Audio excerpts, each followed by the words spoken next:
The only reason I knew something was off was because my neighbor's dog wouldn't stop barking at 6 a.m. Normally, I'd ignore it. But this time, I saw a U-Haul parked in my driveway and two strangers walking out of my lake cabin like they owned the place.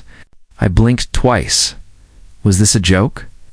I walked down in my boots, still half asleep but very awake now. "Excuse me, what are you doing in my house?" I asked calmly. But I already knew this was going to spiral. The woman smirked, said we bought it yesterday. Talk to your HOA. That's when my stomach dropped. I didn't have an HOA, at least not one with the authority to sell my land. I stormed inside, called the county recorder's office, and asked them to check the deed. Sure enough, the records had been tampered with. It says here the cabin was sold to a Walter Harding under HOA approval, the clerk said. But that's not possible.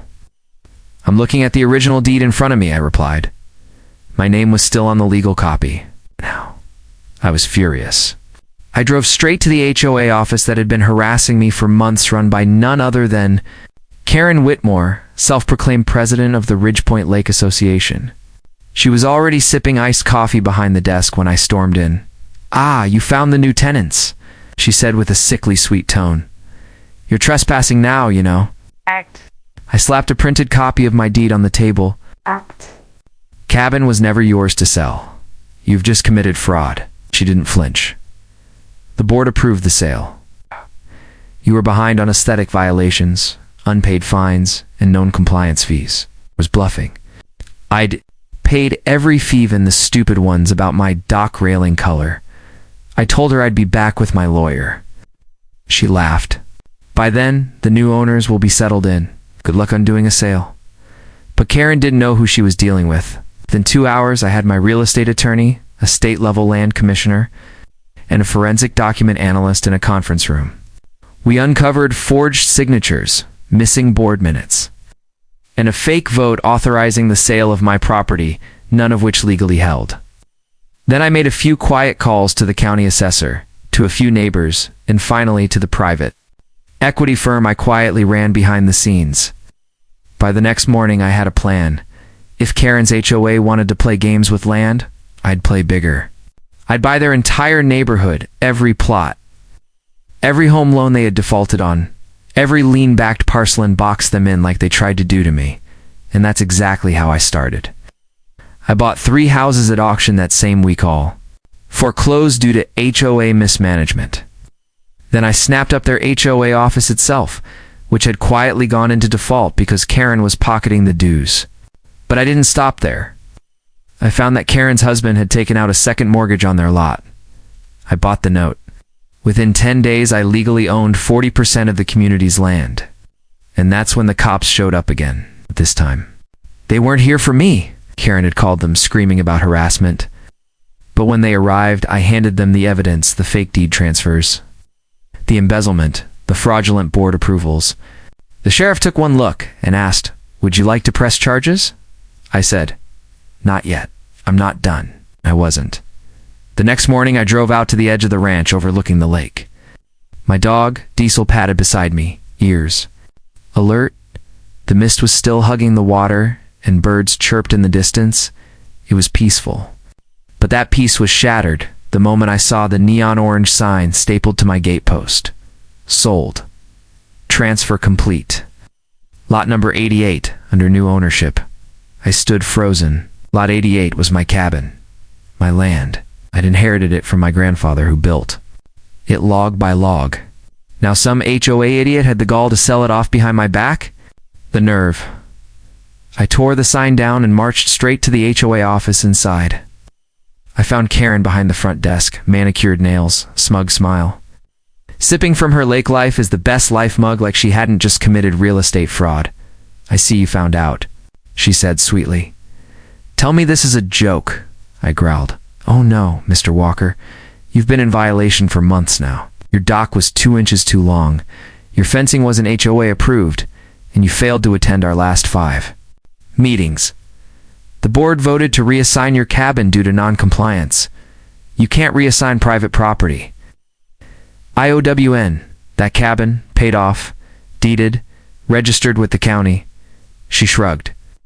"You can take it up with our lawyers. But as of yesterday, It belongs to Mr. and Mrs. Dalton. She smirked. Lovely couple, already moving their furniture in. I didn't say another word. I walked out, got in my truck, and drove straight to the county clerk's office. 30 minutes later, I had confirmation in hand. No lawful transfer had occurred.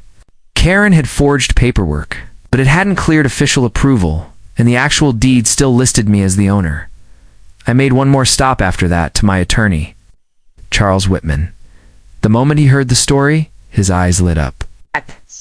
Might be the biggest HOA blunder I've ever seen. It's not just civil. This borders on criminal fraud. We filed an injunction that afternoon. That was just the start.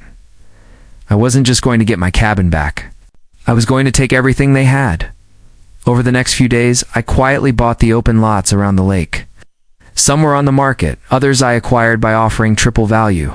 Once word spread that I was buying, half the neighborhood practically lined up to sell. People were fed up with the HOA anyway. Karen's rules had driven plenty away. Within 2 weeks, I owned 61% of the land within the HOA boundary. That gave me power. Real power. But I wasn't done yet. I went back to the HOA office. Karen was there, as usual, but this time, she didn't look so smug. She'd heard the rumors. She knew I was coming for her. "You can't do this," she snapped, as I handed her a certified packet. "You're just some angry hick with a vendetta." "Correction," I said calmly. "I'm your landlord now. You're trespassing in this office. And I just filed paperwork with the county to dissolve the HOA altogether. You... what? You illegally tried to sell my home. You called the cops on me. You mocked me in front of my neighbors. And now you work for me. Until I evict. You." I turned and walked out, leaving her stunned and sputtering. The court date was set for 2 weeks later. But I wasn't just waiting. No one hosted a town hall meeting right on the lake. Over 80 neighbors showed up. Karen and her cronies forged documents, I explained. They attempted to steal my cabin and have abused this HOA's authority.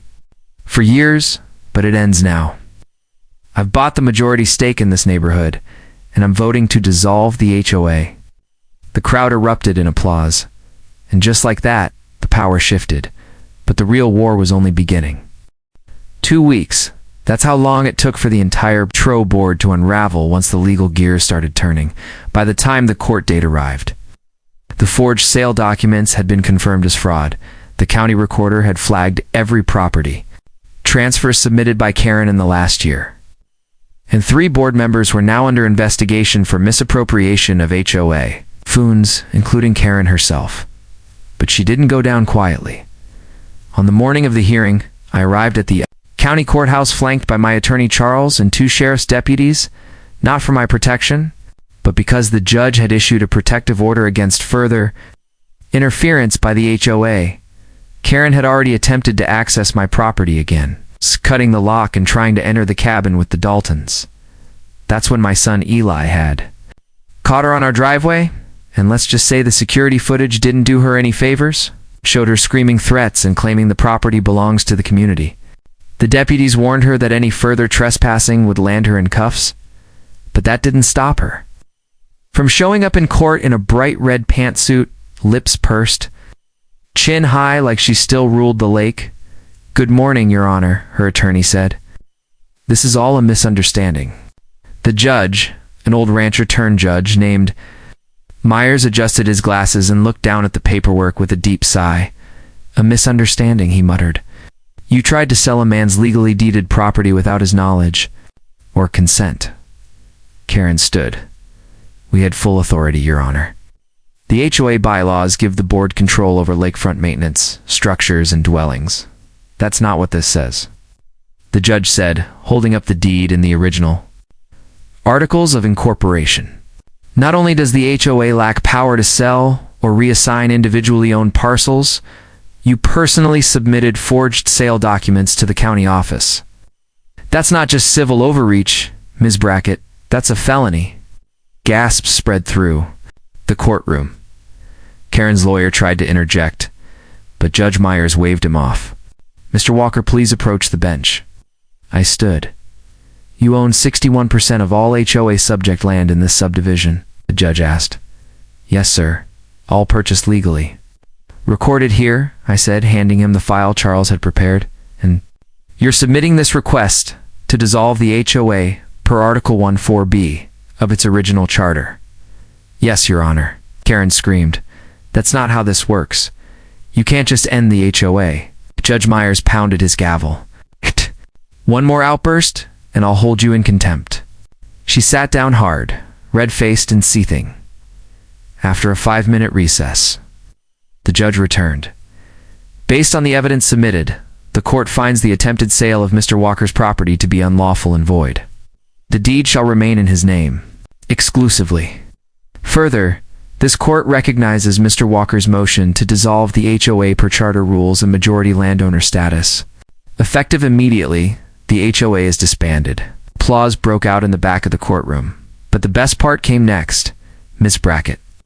Judge Myers said, "You are hereby remanded into custody for felony, forgery, fraud, and conspiracy to defraud a property owner. Officers." The deputies stepped forward. Karen looked at them in horror. "You can't do this. This is my community. I built it." "No, ma'am," I said, smiling slightly. "You just ruled it like a tyrant. Now it's free." The officers cuffed her and walked her out, her heels clicking against the tile with every step of disbelief. A month later, with the HOA gone, everything changed. I rebranded the neighborhood as Freedom Shore. The oppressive fines, the endless restrictions, the weaponized bylaws all gone. Neighbors threw block parties. Kids biked freely.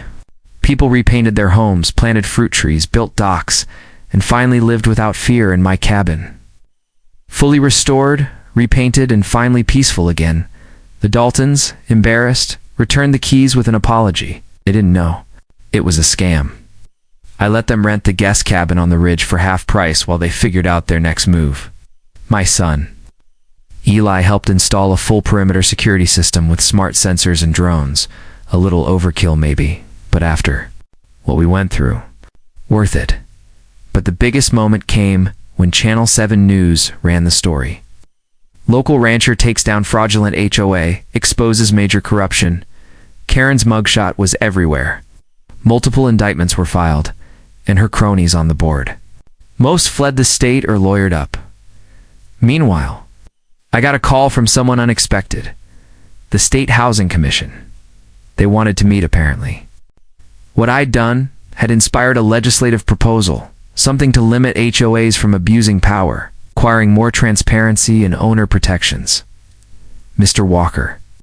The woman said, "We think your case is exactly what we need to push this forward." So I agreed to testify, because sometimes all it takes is one stubborn landowner, a good lawyer, and a son with better aim than patience, to remind people what ownership really means. It was less than 48 hours since I'd dropped the bombshell. At the emergency HOA meeting that I had legally acquired the land their neighborhood sat on, the faces of those smug board members twisted in disbelief as I handed over the deed. The silence in that hall was louder than any gavel slam. By the time I got back to my lake cabin, my phone had blown up with threats, pleading, bribes, everything from HOA Karen's crowd. Apparently, realizing they'd just sold me their futures for pennies on the dollar was starting to sting. But it was too late. I already hired a development firm, Silver Rock Properties, to evaluate the best use of the land. The preliminary report came back the next morning. I could make a killing turning the HOA neighborhood into a luxury rental retreat, especially since it had lake access. The irony was a sweet, satisfying thing. Of course. Karen didn't go down quietly. At precisely 8:12 a.m., a squad car rolled up my gravel drive against two deputies stepped out, visibly uncomfortable. Mr. Carson once said, "We've got a complaint." Again. I crossed my arms. "Let me guess, trespassing." He nodded sheepishly. "Karen alleges you threatened to displace homeowners without proper notice." What? Here's her notice. I handed over a thick envelope. 30-day eviction orders, filed with the county this morning. All legal, all binding. The second deputy whistled. Damn, Karen had mistaken her petty HOA vendetta for real power. She didn't realize I'd lawyered up with 3 attorneys, all former prosecutors. Every move I made was above board and bulletproof later that day. Her son, yes, the one she illegally sold my lake cabin to, stood on my porch trying to act tough. "You can't do this," he barked. "I already did. We better tell your mom the demolition permit is being processed as we speak." His jaw dropped. "You're tearing down the neighborhood?" I smirked. "Let's call it redevelopment." His fists clenched, but he had no fight left. I shut the door and poured myself a drink. The next week was chaos. Local news vans swarmed, trying to understand how an entire HOA got outmaneuvered by one man. One interview changed everything. A local reporter asked me on camera, "What made you go this far?" I answered, staring straight into the lens. "They stole from me. I just reclaimed what was mine. And then some." It went viral. Millions watched as the man who lost a cabin turned the tables on an entire corrupt board. Support flooded in. People nationwide shared stories of HOAs abusing power, seizing land, overstepping authority. Public sentiment shifted overnight. Karen's face was memed, mocked, and ridiculed online, but the real blow came when the county commissioner got involved. Apparently, Karen had been funneling HOA dues into a shell company owned by her cousin. With that discovery, the district attorney launched a criminal investigation. I didn't even need to press charge. Karma had handled that for me. Then came the most satisfying moment of all. I stood in the center of the HOA clubhouse, the same place they humiliated me when they forged that fake sale of my cabin and held a press conference. Behind me, on a huge screen, was the new development plan, Freedom Shores, lakeside living without HOAs. Dozens of reporters clapped as I announced that all former HOA lots would be auctioned off publicly with preference to families who had been wrongfully displaced by HOA abuse elsewhere in the state. Karen, she was now under house arrest, awaiting trial. And me.